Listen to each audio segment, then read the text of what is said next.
রাস্তায় যদি কোনো কষ্টদায়ক বস্তু দেখেন, একটা ইট বের ভাঙ্গা পড়ে রয়েছে, কিংবা একটা ইন্দুর মারা গেছে রাস্তায় পড়ে আছে, বিড়াল মারা গেছে, কুকুর মারা গে রাস্তার মধ্যে পড়ে আছে, ঈমান যদি থাকে ওইটা আপনি সরায় দেবেন, রাস্তার সাইডে ফেলে দেবেন। কিন্তু আমরা কি এই কাজ করি?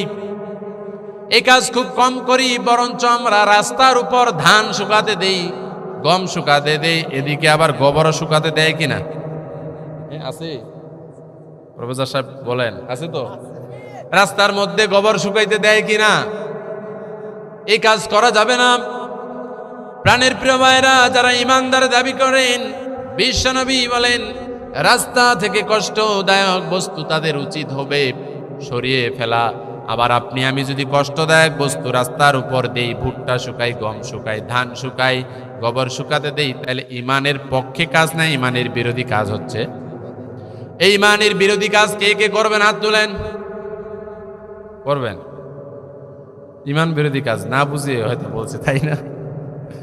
আমরা ইমান বিরোধী কোনো কাজ করব না, ইমানের পক্ষে যা থাকে তা করব। কথা বলেন ঠিক কিনা? প্রাণের প্রিয় ভাইরা, তাহলে ইমানের শাখা প্রশাখা রয়েছে 70টা।